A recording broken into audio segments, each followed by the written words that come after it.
समुद्र के किनारे पर पहुंचे, बोले समुद्र का मंथन कैसे करें? तो मंदराचल पर्वत को लाया गया। जैसे ही मंदराचल पर्वत को उठाया, गणपति जी को मनाना भूले, गणपति जी ने कहा कि हम पिलाएंगे तुमको अमृत। इतने बड़े महाअभियान की शुरुआत कर रहे हो और हमको नहीं मनाया। ऐसा पर्वत गिराया कि कईयों की हड्डियां पसलियां टूट गई। सभी ने मिलकर के और भगवान से प्रार्थना करी। भगवान गरुड़ पर बैठ करके आए और मंदराचल को पकड़ करके और समुद्र में स्थापित कर दिया। लेकिन मंदराचल को जैसे समुद्र में डाला, पर्वत डूबने लग गया। वापस से पुनः सभी ने मिलकर के ठाकुर जी की जब प्रार्थना करी तो भगवान कच्छप रूप धारण करके आए। बोले कच्छप भगवान की जय। भगवान कच्छप ने अपनी पीठ के ऊपर उस मंदराचल पर्वत को धारण कर लिया। अब रवई तो आ गई, लेकिन अब रस्सी कहां से लेकर के आए? गए नागराज के पास में, कहा बड़े भैया राम राम। बोले आज देवताओं क्या काम याद आ गया? उन्होंने कहा कि भैया ऐसा है कि हम एक बड़े भारी महाअभियान को चालू कर रहे हैं, उसमें आपका थोड़ा सा सहयोग चाहिए। बोले क्या? बोले हम समुद्र मंथन कर रहे हैं और समुद्र मंथन में हमको रस्सी की आवश्यकता है, तो क्या आप रस्सी बन जाओगे? तो उन्होंने कहा कि क्यों रे, रस्सी बनूंगा, मेरी नस नस टूट जाएगी, बदले में क्या मिलेगा? बोले भैया ऐसा है कि जब अमृत निकलेगा तो सबसे पहले आपको ही पिलाएंगे। बोले पक्की बात? बोले हाँ चलो, वो भी साथ में हो लिए। अब जैसे ही उस पर्वत के आसपास लपेटा, तब सांप के मुंह की तरफ पहुंचने लगे। सब डरे सांप से। तो भगवान ने भी कहा कि देखो ये जो असुर लोग होते हैं वो उल्टे चलते हैं। तो उन्होंने क्या कहा कि सुनो देवताओं, तुम बड़े कुल के हो, बड़े खानदान के हो, इसलिए तुम मुंह की तरफ लगना। सांप का मुंह पवित्र होता है, इसलिए तुम बड़े खानदान के हो ना, मुंह की तरफ लग जाओ फटाफट। असुरों ने भी कहा कि समुद्र मंथन हो चाहे 10 बार ना हो, हम कोई नीचे खानदान के, मुंह की ओर तो हम ही लगेंगे। भगवान ने कहा कि जल्दी से पूंछ पकड़ लो। सारे देवताओं ने आकर के पूंछ को पकड़ा, समुद्र मंथन प्रारंभ हुआ और जैसे ही घर्षण हुआ तो सांप के मुंह में से भी भयंकर ज्वालाएं उठने लगी, असुर लोग जलने लगे। उसने भी कहा कि और बन लो बड़े बाप का बेटा तुम भी। सब काले काले पड़ गए बेचारे। समुद्र मंथन प्रारंभ हुआ और सबसे पहले भयंकर कालकूट नाम का विष समुद्र मंथन में से निकला है।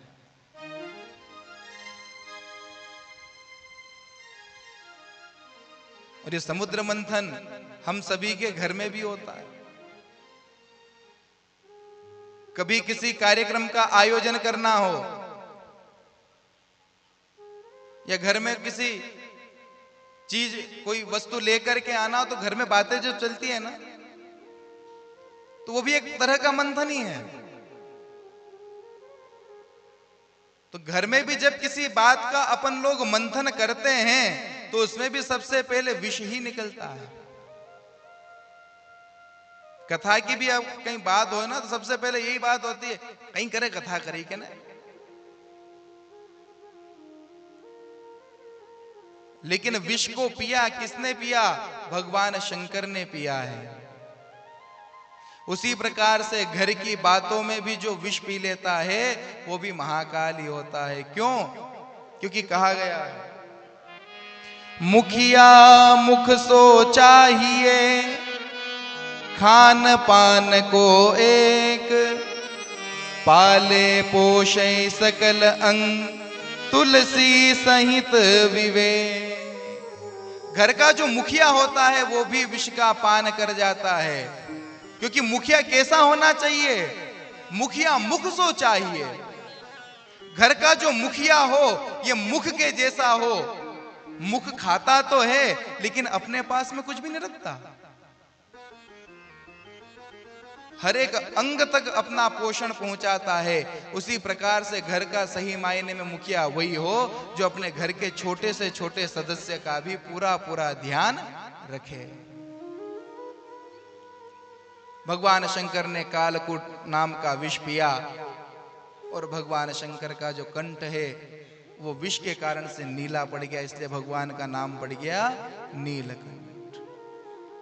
बोले श्री नीलकंठ भगवान की जय।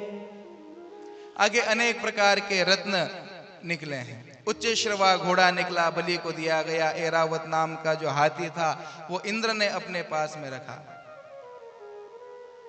कौस्तुभ मणि निकली, भगवान ने अपने गले में धारण करी। इस प्रकार से अनेक 14 रत्न उसमें से निकले हैं। और एक रत्न के रूप में लक्ष्मी जी का भी प्रादुर्भाव हुआ है। जैसे ही लक्ष्मी जी का प्रादुर्भाव हुआ सभी लोग आपस में लड़ने लग गए। बोले इससे तो मैं शादी करूंगा, मैं करूंगा। और प्राय आज भी झगड़ों के मूल में कहीं ना कहीं लक्ष्मी ही होती है। जहां कहीं भी झगड़े होते हैं तो झगड़े के मूल में पैसा ही होता है। वहां भी लड़ाई झगड़े होने लगे तो भगवान विष्णु ने कहा कि ऐसा करो, सब लाइन लगा करके बैठ जाओ, ये देवी जी जिसका वर्ण कर ले ये उनकी हो जाएगी। लाइन लगा ली साहब, एक तरफ असुरों ने, एक तरफ देवताओं ने। हमारे भोले बाबा भी अपना त्रिशूल गाड़ के बैठ गए। आई माता जी सभी की ओर देख रही हैं। सभी की ओर देखती देखती आगे बढ़ी, भगवान शंकर की ओर देखा, बड़ा सुंदर स्वरूप नजर आया, लेकिन उनमें भी कुछ कमियां माता जी को लगी। आगे बढ़ गई और जैसे ही भगवान विष्णु का अवलोकन करा, भगवान विष्णु की सर्वांग सुंदर छटा के ऊपर मोहित हो गई। लेकिन लक्ष्मी जी ने भी सोचा कि एक कमी तो इनके अंदर भी है। किसी ने पूछा क्या कमी है? बोले मैं जिस भी देवता के सामने से निकलती थी सभी मुझे टुकुर टुकुर देखते रहते थे, लेकिन इनमें कमी यह है कि इन्होंने मेरी तरफ देखा भी नहीं, ये तो आंख बंद कर करके बैठे हुए हैं। लेकिन ये तो दुर्गुण नहीं, ये तो सबसे बड़ा सद्गुण है। माता लक्ष्मी जी ने भगवान विष्णु का वर्णन कर दिया। बोले श्री लक्ष्मी नारायण भगवान की जय।